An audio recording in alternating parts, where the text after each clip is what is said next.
On the occasion of the 145th birth anniversary of Sardar Vallabhbhai Patel, undoubtedly one of the greatest leaders of the soil, it's a privilege to share my thoughts on the academic platform of an illustrious institution like National Museum, Kolkata, and I extend my thanks to the organizers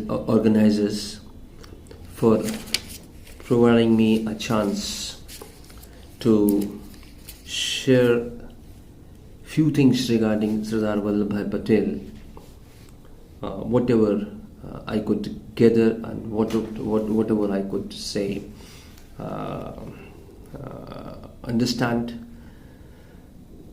in the course of my exploration regarding Sardar Vallabhbhai Patel's role in the integration of the Indian Union, which was a huge challenge in 1947.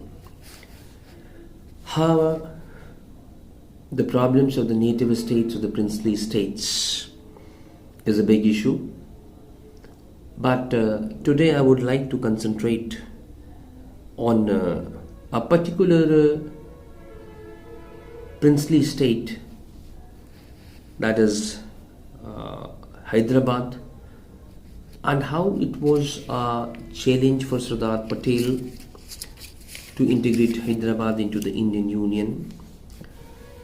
I take it as a story of the will and the cost and the dexterity when I say a case study of Hyderabad and its integration into the Indian Union. So why I say so, why my thought process goes like this, I have got specific reasons to reach to this conclusion that it was a very complex and a very vital issue, the integration of Hyderabad into the Indian Union, and it was as good as a challenge as Kashmir was in the story or the history of the integration in the Indian Union. Perhaps I must start with a clear-cut interpretation that mostly the story of India's freedom struggle is being taken as just a classic of achieving the freedom, or say how we achieved the freedom. But to me, it's much more than that. And it revolves around that how a nation was carved out into a union, although divided into two dominions. So one has to interpret this phase of India's history on one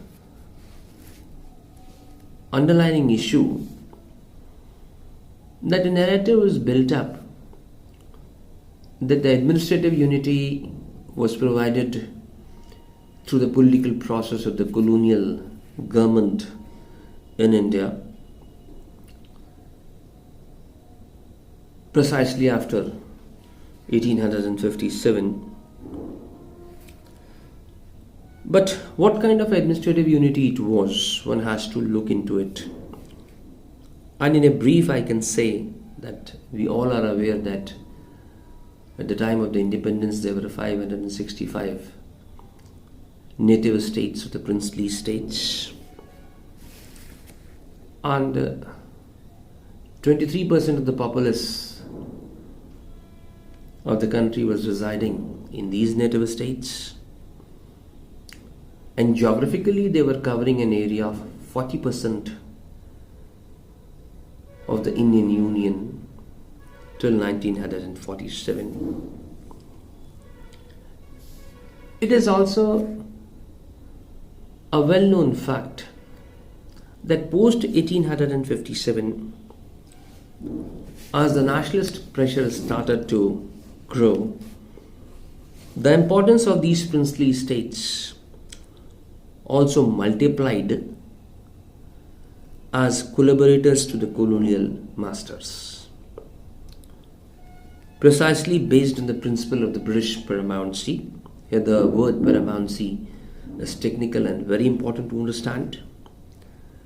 As the concept of paramountcy was laid back way back in the years from 1813 to 1823 by Lord Hastings, and it was the question of this paramountcy in 1947 that the colonial masters laid down very clearly that once we leave India, the issue of paramountcy will end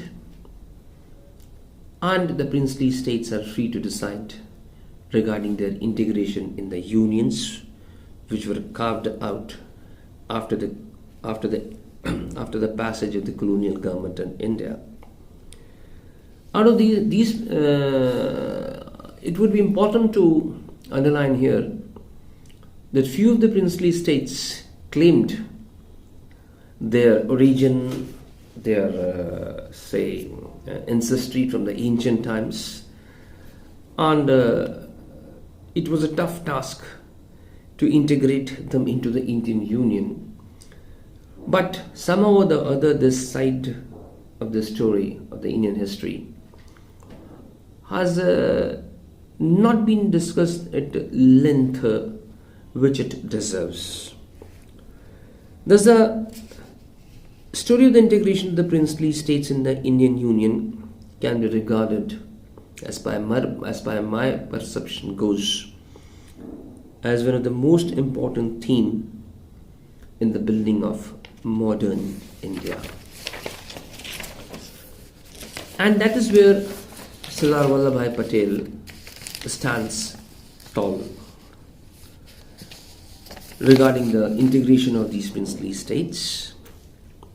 And especially I would like to focus, as I stated earlier, on the issue of Hyderabad, which was a gigantic effort, and not only on the issue of Hyderabad but else also. We can regard him as the guiding force of unity of the nation. We all are well aware that in the process of integrations, challenges sprang up from three princely states, namely Hyderabad, Kashmir and Junagadh. Of the three, I am concentrating on Hyderabad for the specific reasons. As I observed very clearly from 2013, the building up of a polemical narrative regarding the integration of Hyderabad into the Indian Union, and this narrative I sincerely feel was built up with an objectivity, either to demean Sardar Patel's efforts, with the projection that the whole process of integration of Hyderabad was a barbaric and communal in nature. Usually historians build up a narrative from the base of the inception of a problem which he or she centers as an object. But here, what attracted my inquisitiveness on the whole issue, as I stated above, that I witnessed, what I explored, that a new polemical kind of a narrative started building up from 2013. And what caught my imagination was an article by Rajesh Ramachandran, who happens to be the political editor of the Economic Times group. And he published an article in 2016 regarding the problems of Razakars in Hyderabad and its integration and the story of the integration into the Indian Union. Now, this very article prompted me to go into the details of the issue. And what I could make out that in 2013, one classified report that is known as the Sundarlal Committee report was declassified. It's lying in the Nehru Memorial Library and Museum, New Delhi. It was declassified in 2013, and after this report was declassified, something very new started coming out about Hyderabad and its integration, and new kind of a narrative started building up, rather demeaning Sardar Patel in context to Hyderabad. Before going into those observations of these kind of interpretations, I would like to start that after the once the Sundarlal report was declassified, the BBC opened the narrative on September 24, 2013. It is very much in the BBC magazine, and it was also telecasted in a scheduled program also. And its title is Hyderabad 1948, India's Hidden Massacre. Now this started building up once the Sundarlal Committee report was declassified. I could see three things very clearly after that.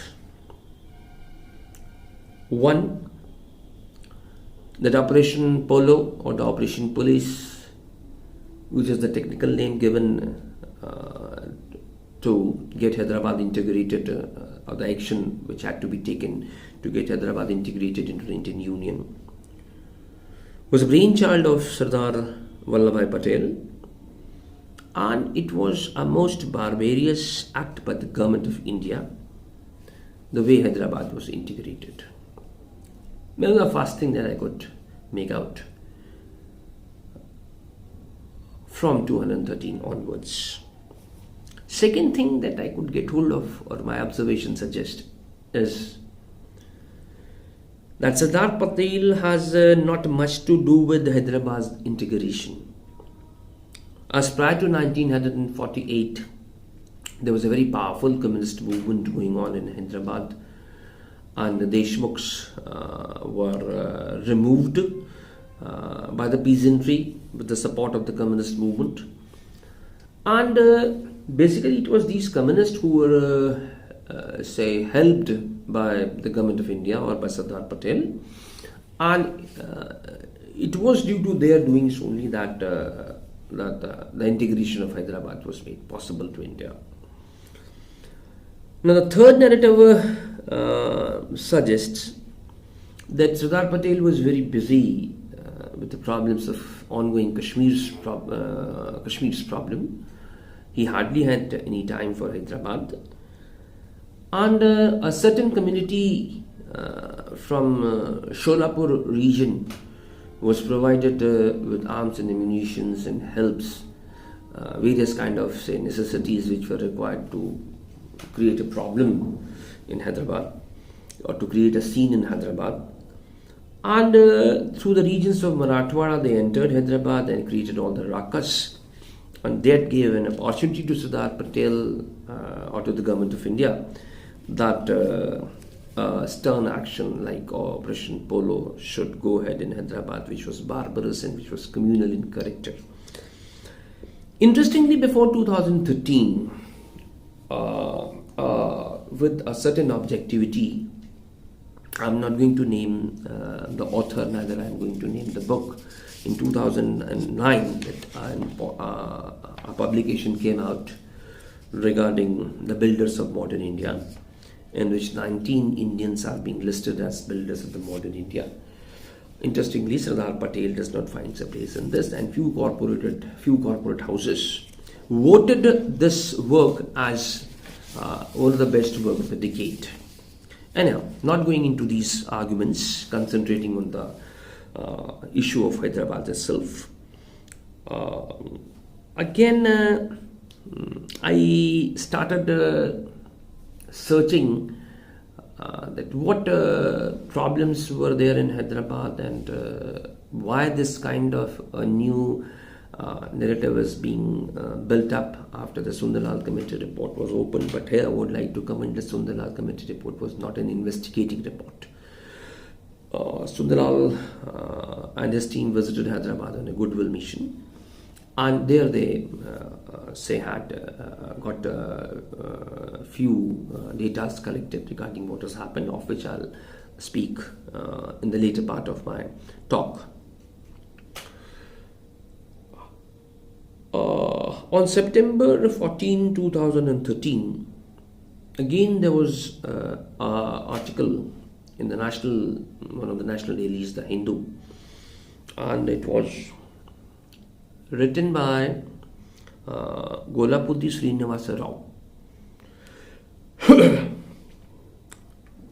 Golapudi Srinivasa Rao gave a title to his write-up,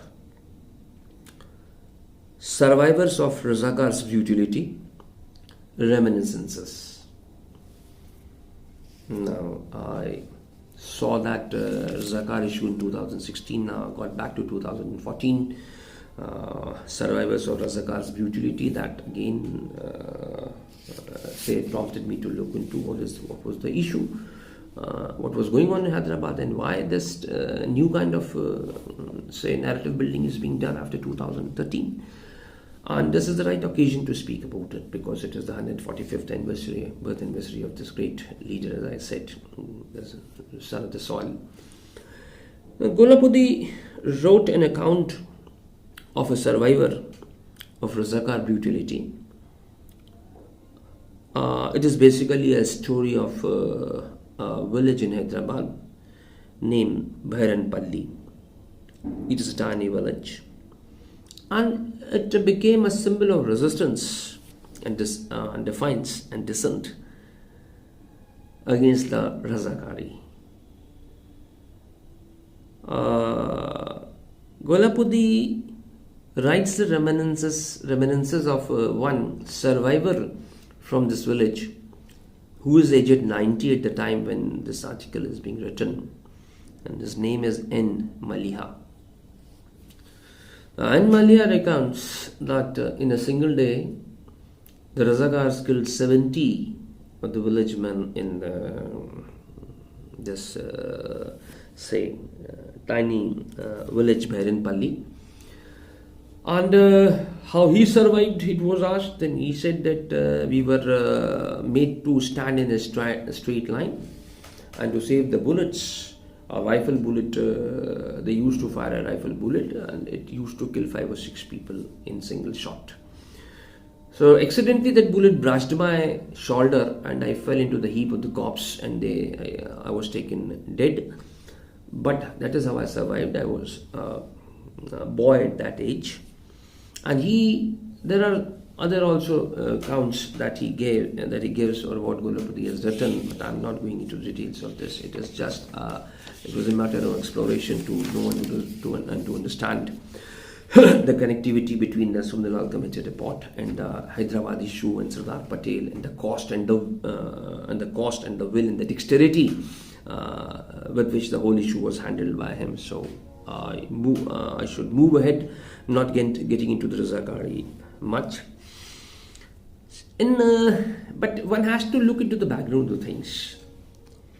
In 1926, the Nizam had tried for his kind of an independence out of the paramountcy theory, to which Lord Reading had given a very stern reply, and he again defined the Sanad system of 1862 and the concept of paramountcy to the Nizam. So that was the first time that Nizam is trying for a separatist tendency in 1926. Accidentally in 1927, a political outfit is being created in Hyderabad, which which had a name. it was a pro-Nizam party. Majlis-e-Ittihadul Muslimin, or the MIM, meaning the Council for the Unity of the Muslims. Now, this was a pro-Nizam party. Accidentally, 1926, Nizam tries for this. In 1927, this party comes up. And as we are all aware, 1927 happens to be a very important year in the course of the Indian history regarding the arrival of the Simon Commission, the Nehru Report, and the subsequent failure of the Nehru Report on the issues of the separate electorate and all those things. So, and after 1930, the movement of the Muslim League gets another kind of a twist and a turn. So in Hyderabad also in 1927 we find this tendency that a political outfit which is basically for the in the form of the Council of Unity of the Muslims comes out that suggests that we have an outfit in Hyderabad which is working as a pro-Nizam party to have something for the Hyderabad.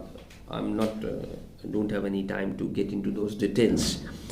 Somehow, tracing the history of MIM, in 1944, one Mr. Qasim Razvi was elected as its president, and after 1944, Qasim Razvi created a voluntary force of MIM.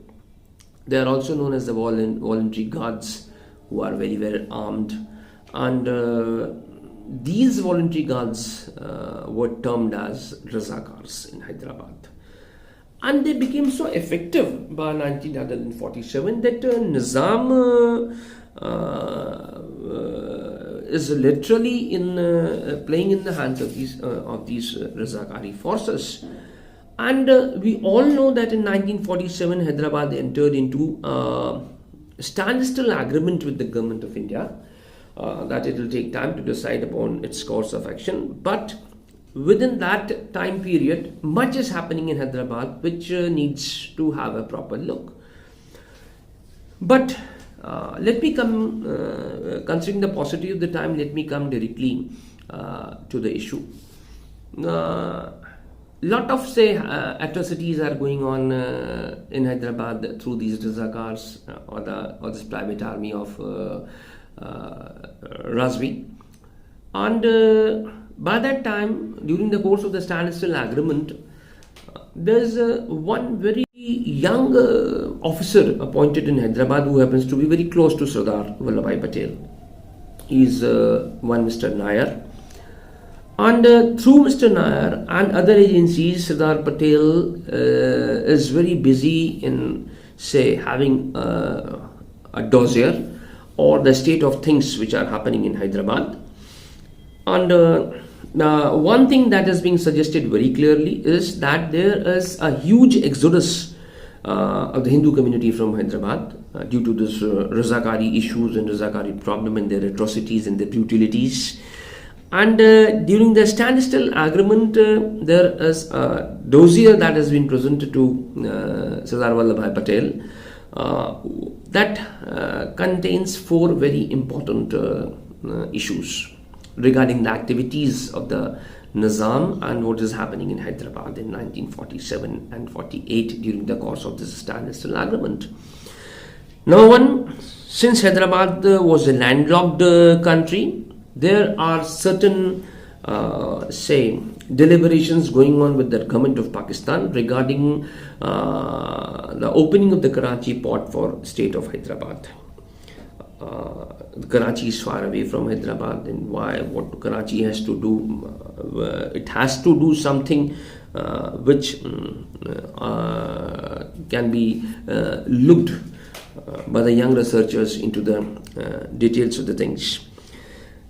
Secondly, Hyderabad tries to have a closer ties with Pakistan, and in the midst of the Indian Union, they are contemplating a state which is hostile to India, So that was again a huge issue. The communication which Nayar is giving to Sardar Patel, because he's very close to the family of the Nizam also. That is, and he has mentioned these things in his memoirs and his books, with ill feeling towards anybody. That's been written by Nayar, and later on became a very senior ICS officer, and worked for long in the government of India. Thirdly, Nizam, there's a report that Nizam is all set to provide a loan of 20 crores to the government of Pakistan, which he cannot do during the standstill agreement. But they are searching for some means how to get this money transferred for the help of the government of Pakistan in lieu of the facilities in the Karachi port. And fourthly, there is a suggestion that in 1940, there's a movement in Hyderabad which they say that we want to have an Osmanistan, and the boundaries of this Osmanistan will open very soon in the Bay of Bengal. These are the reports that are coming from Hyderabad very clearly in the form of the dossiers or the reports what Sardar Patel is receiving or is getting, and I am into it. I went into it only because to work it out that what were the conditions in Hyderabad, what was happening in Hyderabad, and what was happening in the Delhi theatre, and why this Sundarlal committee, after the Sundarlal committee report, a new kind of a narrative is being built up, which deserves to be examined. That is where I am concentrating. I don't have to do anything with the Razakari. I don't have to do anything with the Nizam, or I don't have to do anything with what communal frenzy was going on in Hyderabad. My only object is to look into the state of affairs in Hyderabad and in Delhi, putting the two theatres in parallel stream. So in these situations, that things were worsening in Hyderabad. Again, I could get hold of an article to explore the things further. And again, this was published written by a very reputed journalist, Kumar Chilappan, in the Hindu, dated October 2012.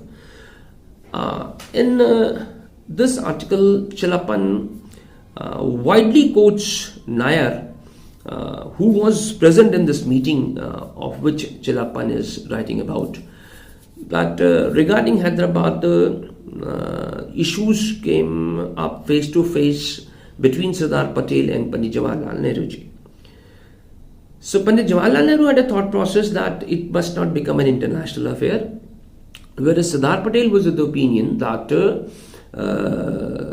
on the pretext of the law and order, on the pretext of the communal issues and the lawlessness which is going on in Hyderabad, besides the secret reports which were there, on this pretext, there can be an operation in Hyderabad and it should be integrated at once.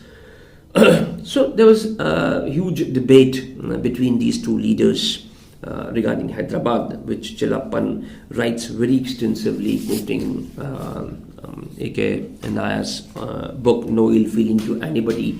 He wrote once he retired from the services. And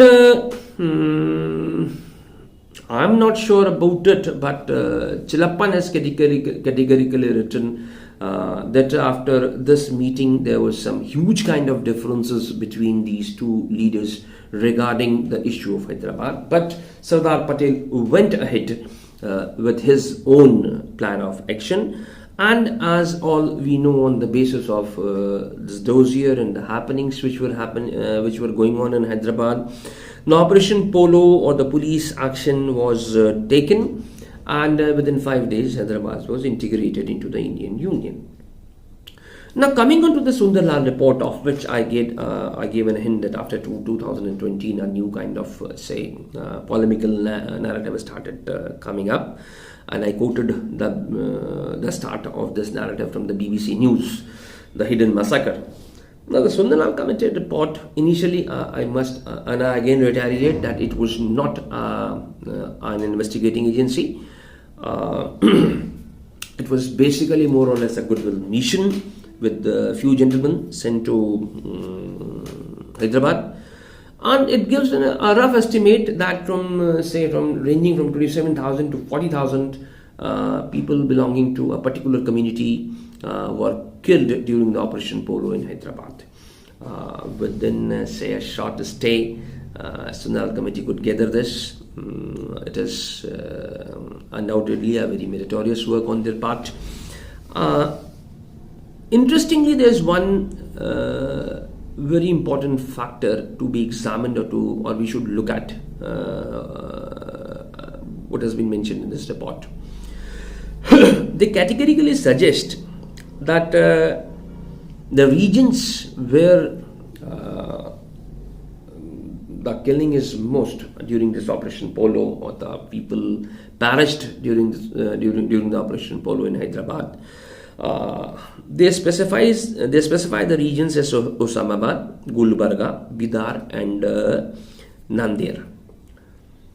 Interestingly, these are the four regions which are the strongholds of the Razakars. And interestingly, these are the regions where a lot of killings have happened from 1947 to 1948. So the reaction or the resistance in this region is far greater if we compare it to the other parts of the Hyderabad, because they being the stronghold. So this 3-week committee which went to Hyderabad from November 1948 to December 1948 after the Operation Polo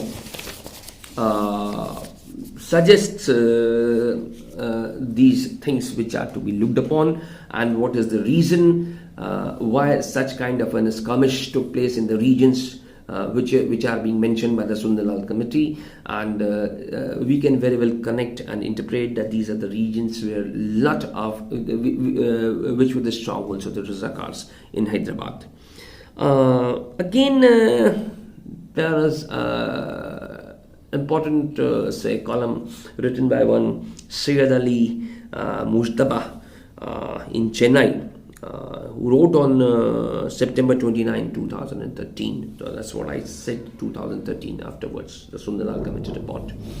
Now, he says there was a lot of looting in Hyderabad, and each and every single Jawan of the Indian Army was involved in this looting and plundering and killings in Hyderabad.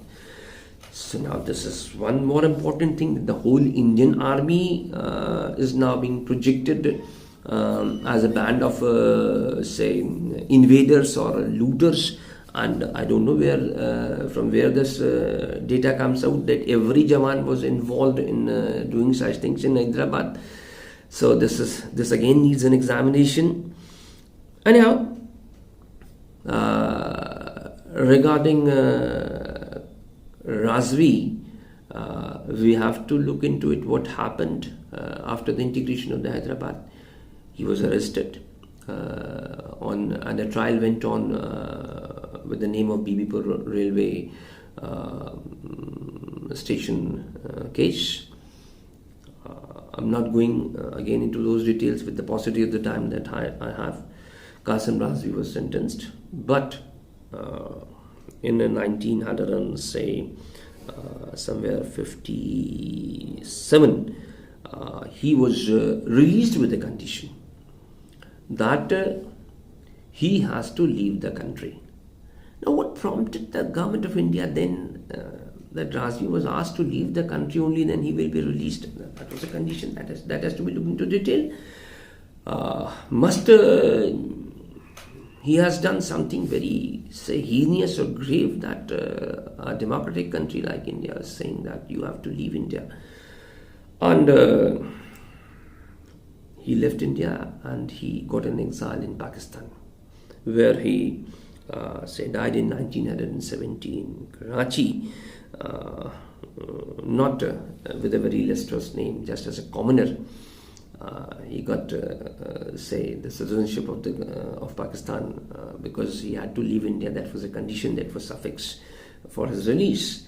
But before leaving India, he goes back to Hyderabad, and again he tries to gather the Amayam, and so many other things happen there, which is not my objective to discuss today, at least when I'm discussing, concentrating on Sardar Vallabhbhai Patel.